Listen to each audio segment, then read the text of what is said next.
তো বন্ধুরা, আজকে থালাপতি বিজয়ের জন্মদিন উপলক্ষে মেকার্সরা কিন্তু জানা নায়কের থেকে একটা টিজার বা আপনি গ্লিমসও বলতে পারেন কাইন্ড অফ, তা সেটা কিন্তু ড্রপ করে দিয়েছে।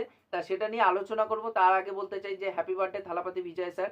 তা আপনি এতদিন আমাদেরকে যেইভাবে মনোরঞ্জন করেছেন সেটা সত্যি আমাদের খুবই ভালো লেগেছে, এবং তার সাথে সাথে আপনি এখন নিজের পলিটিক্যাল ক্যারিয়ার শুরু করতে চাইছেন, সেটার জন্য কিন্তু মানে আগামী শুভকামনা রইল আমার পক্ষ থেকে।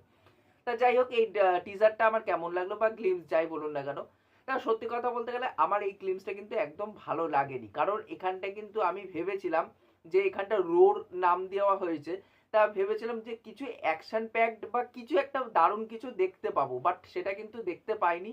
আমরা জাস্ট দেখছি যে চারিদিকে একটা দাঙ্গার পরিবেশ সৃষ্টি হয়েছে, এবং থালাপতি বিজয় পুলিশের ড্রেসে আসছে, সেখানটা একজন পুলিশের চরিত্র অভিনয় করছে, সেটা এখান থেকে পুরোপুরি ভাবে পরিষ্কার।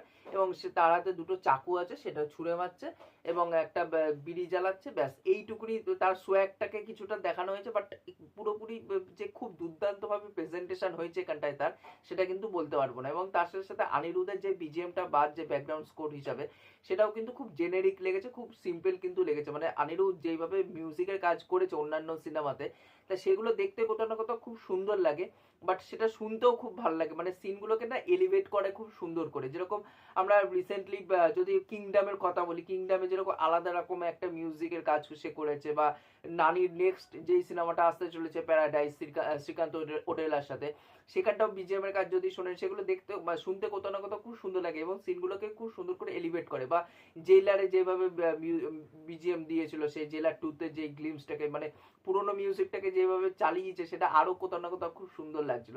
বাট এখানটা কিন্তু অনিরুদ্ধের বিজিএম সেইভাবে ভালো লাগেনি। এবং আমি অ্যাটলিস্ট এখান থেকে ভেবেছিলাম যে আজকে যেহেতু থালাপতি বিজয়ের জন্মদিন, সেখান থেকে ভালো কিছু একটা পাবো আমরা। বাট এটা খুব জেনেরিক এবং সিম্পল বলে মনে হয়েছে, খুব একটা যে দারুণ লেগেছে বা কিছু সেটা বলতে পারবো না। এবং থালাপতি বিজয়ের সেই সোয়াগটা যে সেটা মেনটেন করে চলে, সেটা কিন্তু দেখতে ভালো লাগছে। এবং তার লুকটা বলি, এবং তার যে ড্রেসের ড্রেসটা বলি, মানে যে পুলিশের অফিসারের ড্রেসটা পরে আছে, লুক ওয়াইজ অনেকটা মার্শালে যে বাবা বিজয় ছিল তার মতন অনেকটা লাগছে। এবং বাবা বিজয়ের আরো বড় বড় গোপ ছিল, বাট তবু ছোট গোপে কিন্তু সেরকমই একটা ফিল কিন্তু দিচ্ছে, এবং একটা থেরির কিন্তু কোথাও না কোথাও ভাইবস দিচ্ছে, যেভাবে ও গাড়িতে করে বোনাটে বসে আসছে, সেই জিনিসটা কিন্তু কোথাও না কোথাও একটা থেরির কিন্তু ফিল দিচ্ছে। কারণ ওখানেও সে পুলিশ অফিসার ছিল, এখানেও সে পুলিশ অফিসার।